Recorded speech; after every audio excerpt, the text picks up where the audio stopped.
فرض کریں کہ ایک گھر میں بڑی خوفناک قسم کی آگ لگی ہوئی ہے، شعلے بالکل آسمان سے باتیں کر رہے ہیں۔ بہت ہی بھیانک منظر ہوگا۔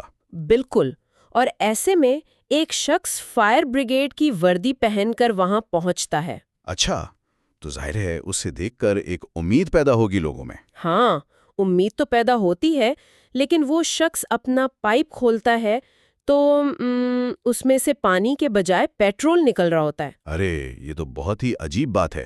عجیب بھی اور خطرناک بھی، اور مزے کی بات یہ ہے کہ وہ مسلسل چیخ رہا ہے کہ میں آگ بجھا رہا ہوں، میں تو امن لا رہا ہوں۔ یعنی اس کے ہر عمل سے تو آگ مزید بھڑک رہی ہوگی۔ بالکل، کیسا ناقابل فہم منظر ہے نا یہ۔ آج کے اس تفصیلی جائزے میں ہم دراصل بالکل اسی طرح کے ایک حیران کن اور عالمی سطح پر موجود تضاد کی تہیں کھولنے جا رہے ہیں۔ صحیح، جو کہ آج کے دور کا سب سے بڑا سوال ہے۔ ہمارے سامنے آج محمد فاروق راشد کی ایک انتہائی فکر انگیز تحریر ہے۔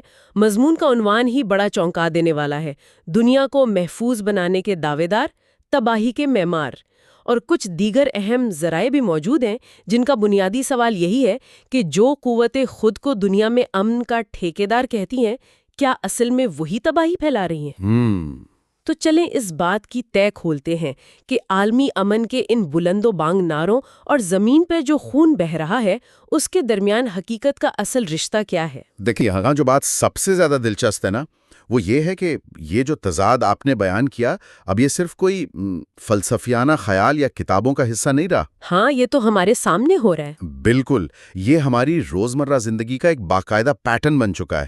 مطلب ہم ایک ایسے دور کا مشاہدہ کر رہے ہیں جہاں قیام امن کے نام پر جدید ترین ہتھیاروں کی نمائش کی جاری ہوتی ہے۔ صحیح، ایک ہی وقت میں دو بالکل الٹی چیزیں چل رہی ہیں۔ جی، ایک طرف آپ دیکھیں گے کہ انسانی حقوق کی بڑی بڑی کانفرنسیں ہو رہی ہیں، وہاں تقریریں ہو رہی ہیں، اور دوسری طرف اسی وقت اسلحے کی فیکٹریاں 3 شفٹوں میں کام کر رہی ہیں۔ یعنی یہ کوئی اتفاق نہیں ہے؟ قطعی نہیں، یہ ایک انتہائی منظم نظام ہے، اور آج ہم یہی سمجھنے کی کوشش کریں گے کہ یہ نظام آخر کام کیسے کرتا ہے، اور الفاظ اور اعمال کے درمیان یہ جو خلیج ہے یہ اتنی چوڑی کیسے ہو گئی۔ تو پھر آئیے سب سے پہلے اس عمل کی شروعات کو دیکھتے ہیں۔ میں یہ سوچ رہی تھی کہ کوئی بھی جنگ راتوں رات تو شروع نہیں ہوتی نا۔ ظاہر ہے، اس کی ایک پوری پلاننگ ہوتی ہے۔ ہاں، اس کے لیے باقاعدہ ایک زمین تیار کی جاتی ہے۔ اگر ہم تاریخ کا بغور مطالعہ کریں اور ان ذرائع کو بھی دیکھیں تو ایک پیٹرن بڑا واضح نظر آتا ہے۔ تباہی کو نا کبھی سیدھا تباہی کا نام نہیں دیا گیا۔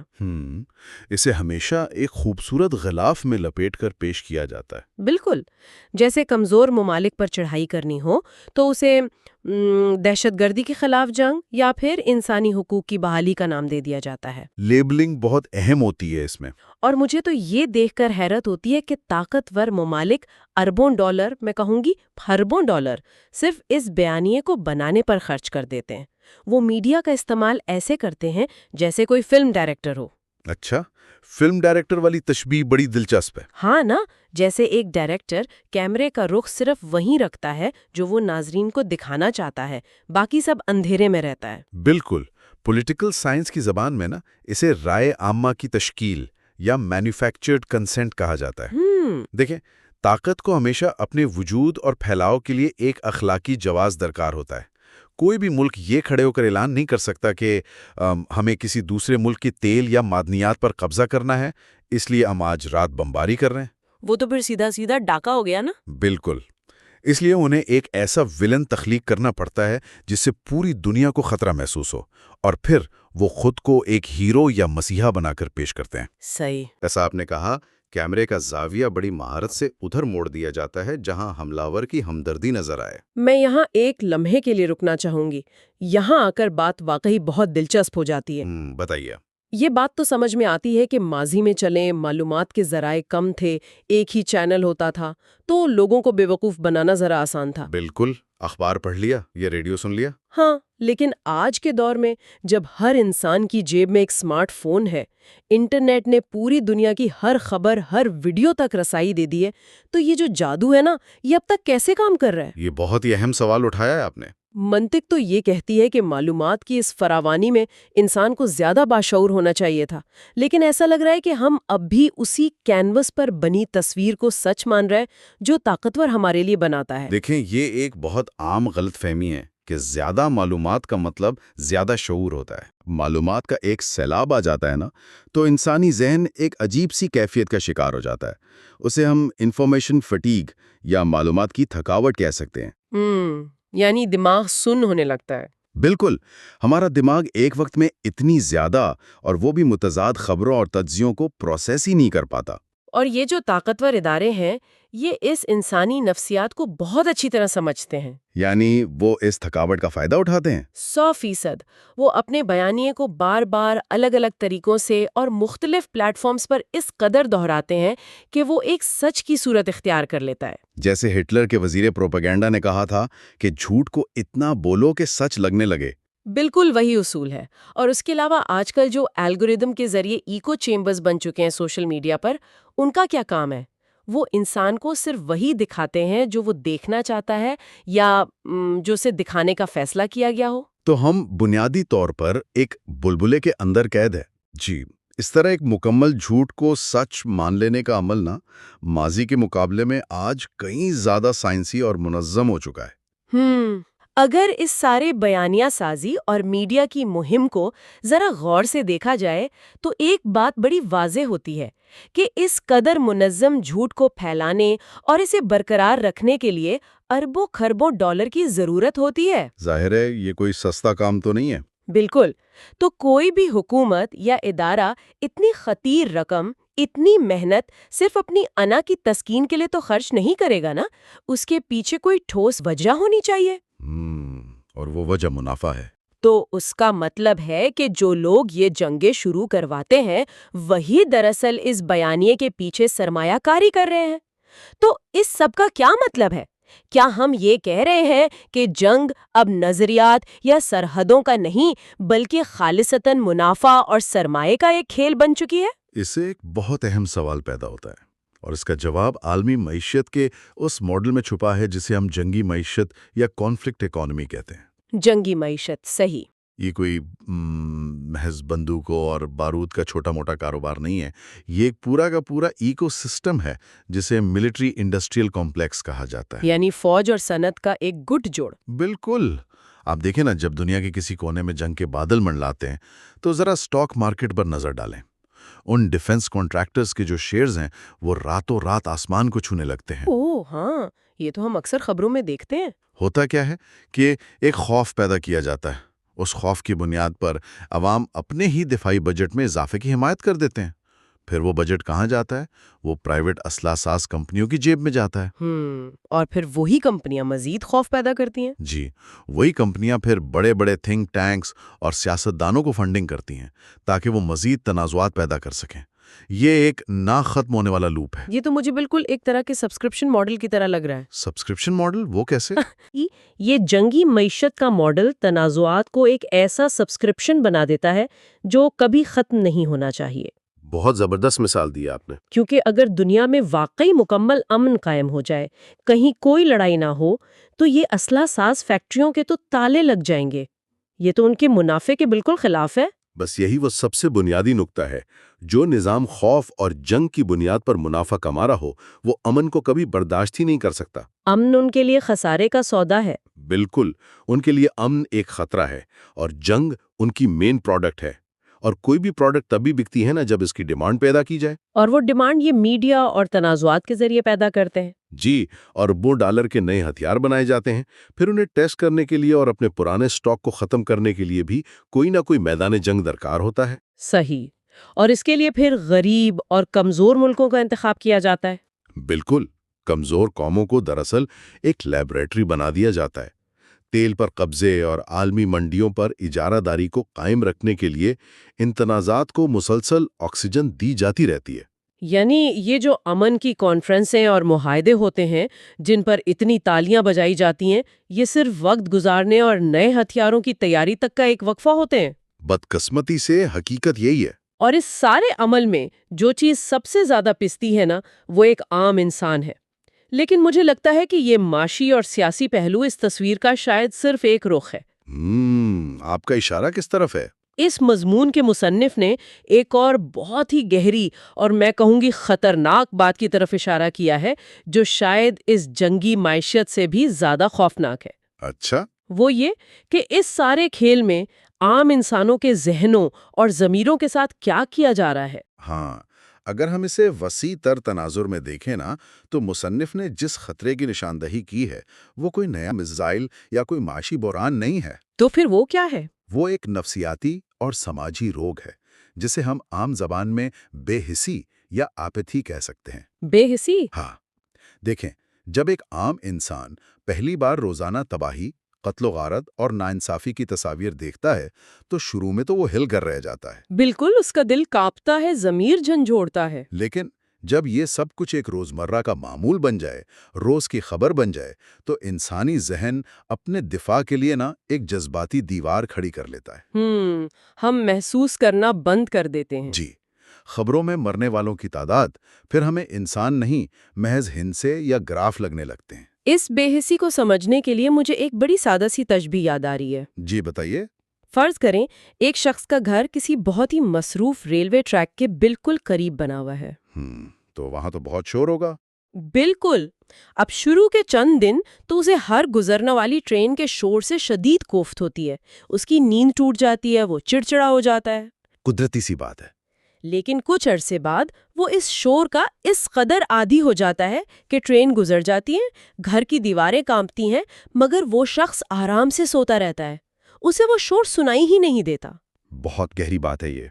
مسئلہ یہ ہے کہ آج ہمارے ارد گرد کوئی ٹرین کا شور نہیں ہے جس کے ہم عادی ہو رہے ہیں، یہ انسانیت کی چیخیں ہیں، خون بہہ رہا ہے، اور ہم نے ان چیخوں کے درمیان جینا اور بڑے سکون سے سونا سیکھ لیا ہے۔ یہ تشبیہ ایک حد تک تو بالکل درست ہے، لیکن صورتحال دراصل اس سے بھی زیادہ پیچیدہ اور خوفناک ہے۔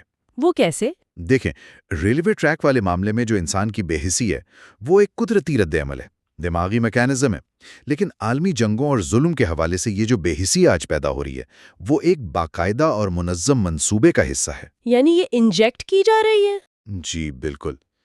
اس عالمی نظام کے لیے یہ بے حسی کوئی خامی نہیں ہے، بلکہ یہ ان کی سب سے بڑی کامیابی ہے۔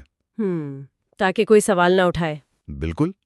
ایک ظالمانہ نظام کو اپنے وجود کو برقرار رکھنے کے لیے ہر وقت بغاوت یا مزاحمت کو کچلنے کی ضرورت نہیں پڑتی۔ انہیں صرف عوام میں یہ بے حسی بھرنی ہوتی ہے کہ دنیا ایسے ہی چلتی ہے اور ہم کچھ نہیں کر سکتے۔ ہاں، وہ ایک جو جملہ ہے کہ it is what it is. بالکل۔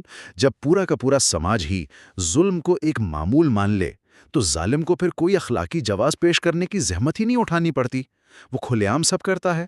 یہ بات واقعی رونگٹے کھڑے کر دینے والی ہے کہ ہماری جو یہ خاموشی ہے، ہماری یہ عدم توجہی ہے، وہ دراصل اس بڑی عالمی مشین کا ایک پرزہ بن چکی ہے۔ بالکل، ہم اس کا حصہ بن چکے ہیں۔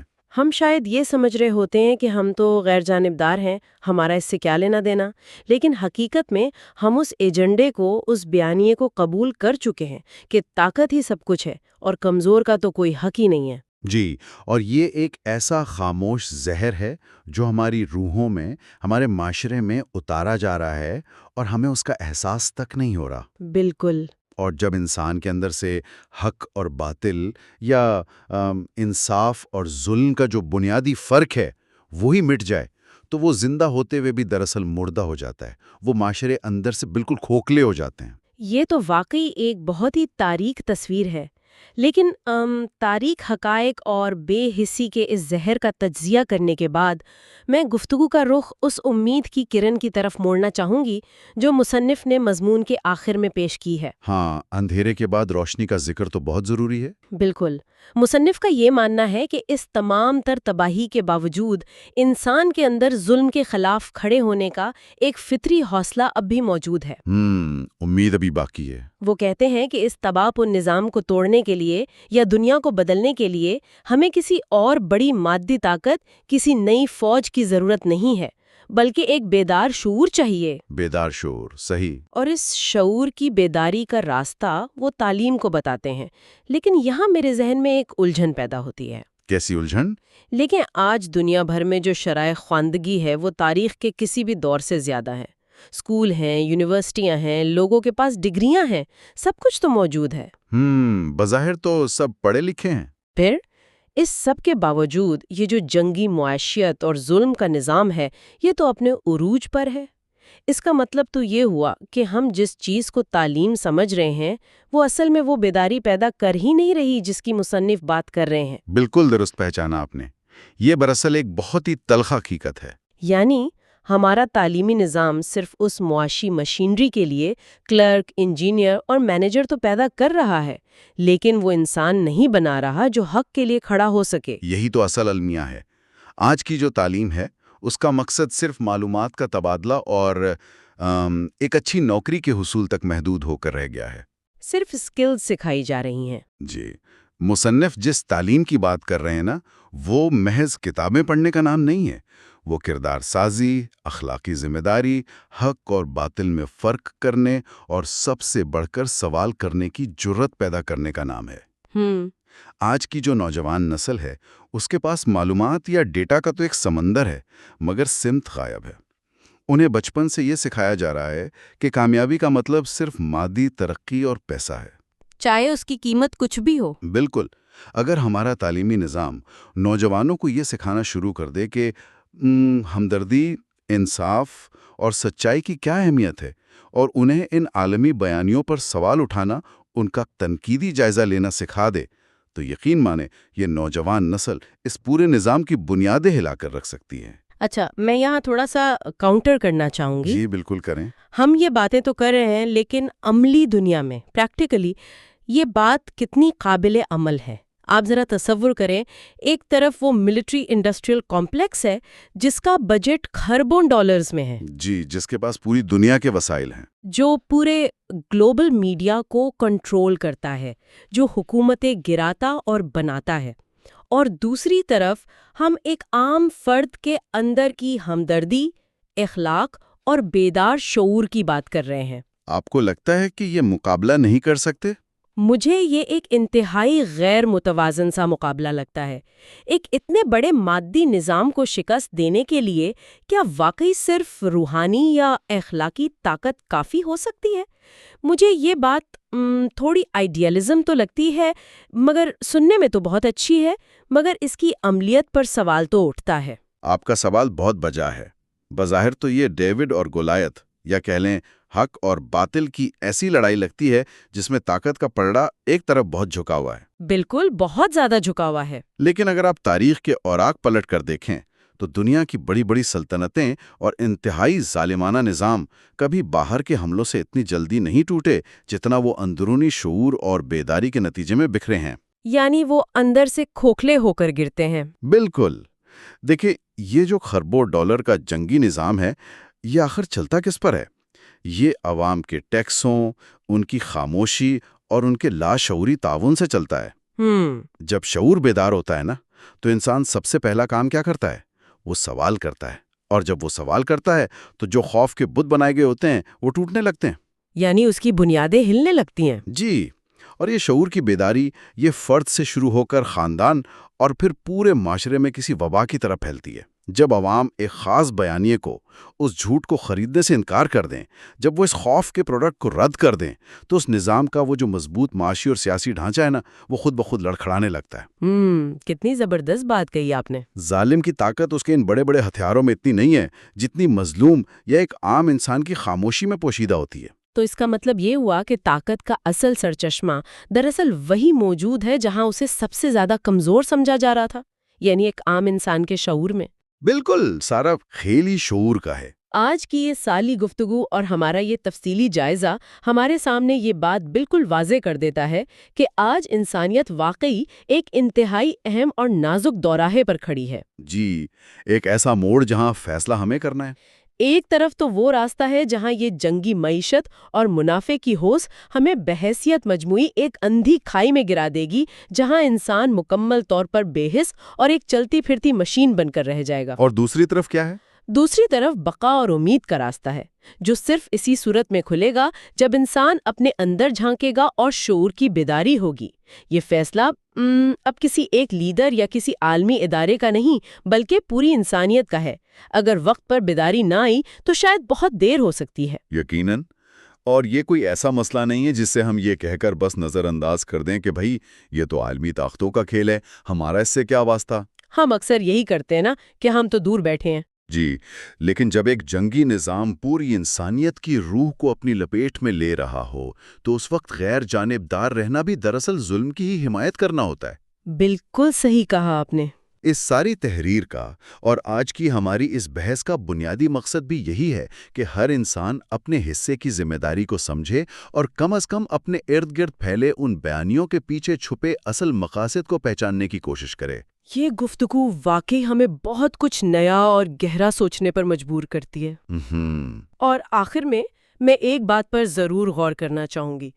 اگر باہر کی دنیا کی تبدیلی کا آغاز، جیسا کہ ہم نے ڈسکس کیا، واقعی اندر کی تبدیلی سے ہوتا ہے، اور اگر بے حسی ہی اس نظام کا سب سے بڑا ہتھیار ہے، تو کیا دنیا میں امن لانے کا وہ سفر اسی دن شروع نہیں ہو جاتا جب ہم اپنی انفرادی زندگیوں میں روزمرہ کی سطح پر اس ہم بمقابلہ وہ یعنی اس اینڈ دیم کے بیانیے کو مکمل طور پر رد کر دیتے ہیں؟ یہ واقعی سوچنے کا مقام ہے۔ ذرا غور کیجیے گا کہ ہمارے اپنے ارد گرد، ہمارے خاندان میں، دفاتر یا معاشرے میں وہ کون سی خاموش جنگ ہے یا وہ کون سی چھوٹی سی بے حسی ہے جسے ہم روزمرہ کا معمول سمجھ کر لاشعوری طور پر قبول کر رہے ہیں؟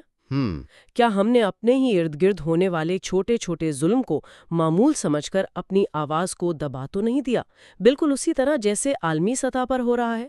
ہم سب کو خود سے یہ سوال پوچھنا ہوگا کہ کیا ہم نے صرف سکون کی نیند سونے کے لیے اپنے اندر کے اس بیدار شعور کو ہمیشہ کے لیے تو نہیں سلا دیا؟ یہ وہ سوال ہے جو ہم سب کو آئینے کے سامنے کھڑا کر دیتا ہے۔ بالکل، اور اسی سوال کے ساتھ ہی آج کے اس تفصیلی جائزے کا وقت بھی ختم ہوتا ہے۔